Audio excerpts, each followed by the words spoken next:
The Labour Party is calling for a national task force to be set up to tackle a crisis over flammable cladding. MPs will debate the issue in Parliament today. 72 people died in the Grenfell Tower fire in June 2017. Yet an estimated 700,000 people are still living in homes with flammable cladding, as Sarah Corker reports. A bombshell has just been dropped on us with this cladding. Caught up in Britain's building safety crisis. These sums of money are absolutely eye-watering and something that we could never afford. Thousands of people are trapped living in unsafe homes. These flat owners in Salford say they face repair bills of up to £100,000 each. And if I'm made bankrupt by this, I lose my job, my career and my home. This tower block in South London is having its cladding removed, paid for by government funding. But across Britain, an estimated 700,000 people are still living in homes wrapped in dangerous materials, now facing huge repair bills.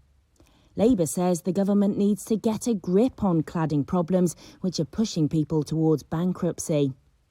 Flat owners like Giles in Manchester say being trapped in an unsafe home is taking its toll. For the last 2 or 3 years, a lot of our lives have been completely ruined. We remain in uncertainty, we're living in fear and limbo. All we've been told so far is that the government wants us to pay sums running into the tens of thousands of pounds simply to make our homes safe.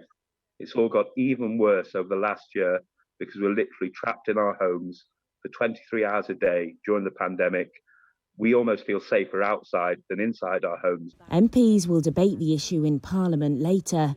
Labour are calling for a deadline of 2022 for buildings to be made safe and a system to prioritise repairs based on fire risk. The government has set aside £1.6 billion to remove cladding and says it is making good progress. But campaigners estimate it'll cost 10 times that amount, given the scale of this crisis. Sarah Corker, BBC News.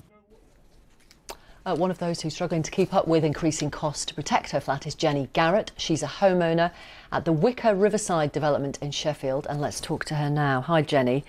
Now, you bought your flat in 2019. Did you have any idea that there were any issues with the cladding on the block? Absolutely not. No, when you buy a flat, you know, the solicitors go through the normal conveyancing process. Every single survey that was required, both from my solicitor and my mortgage lender, was carried out, and absolutely nothing was found at that point. And the issue is that the insulation used in the cladding around the whole building is flammable. It's unsafe. How do you feel about that? Well, it's just really scary. The whole situation is quite overwhelming because there's the issue of feeling unsafe, and then on top of that there's the issue about the financial pressure and worrying about what's coming down the road. But yeah, essentially, to know the tragedy that happened at Grenfell and to know we have similar materials on our building and that there's no support at the moment for that's guaranteed is really, really scary. And why is there no support? Because the government say they are providing £1.6 billion to pay for the removal of dangerous cladding. So yes, and I'm very grateful for the fact that the government have put that amount forward, but the estimated amount to sort all of the buildings out and make sure they're safe is more like 18 billion. So when you think about that, 1.6 billion is just a drop in the water. So there's no guarantee whatsoever that any individual building will definitely get funding. OK, and so if your building didn't get funding, what would that mean for you and other flat holders? So in my building in particular, we are looking at somewhere between 2.5 and 3.7 million at the moment. That's the estimated cost to remove the flammable insulation. Wow. So I pay about 1% of that as a leaseholder through my service charge. And so I'd be looking at £25,000 to £37,000 just for me. And to put that into context, that is double what I put down as my deposit to buy my flat less than 2 years ago. Right, so it's just not possible, is it? Yeah, it's completely unaffordable. It's impossible. It's not a solution that's workable in any way, because what you have to remember is that you can only do remediation works if you get 100% of the money. There's no such thing as 60% remediated because you could only get 60% of the money.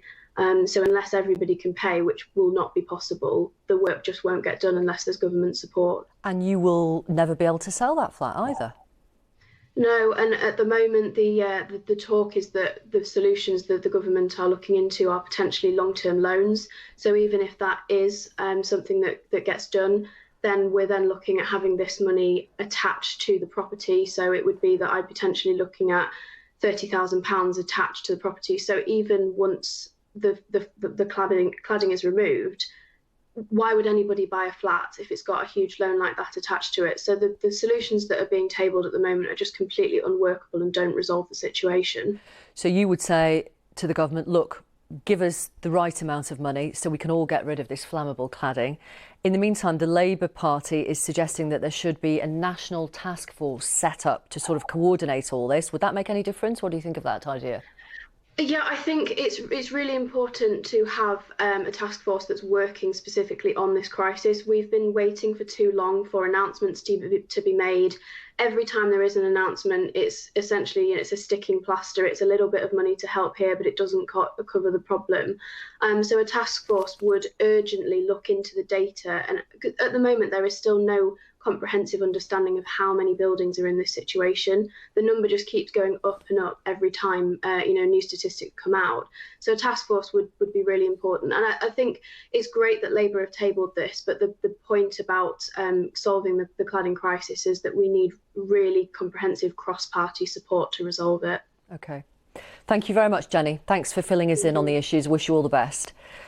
This statement from the Housing Department: leaseholders shouldn't have to worry about the unaffordable costs of fixing safety defects in high-rise buildings that they didn't cause, and should be protected from large-scale remediation costs wherever possible. The Building Safety Bill is the appropriate legislative mechanism for addressing these issues and will be brought forward in due course.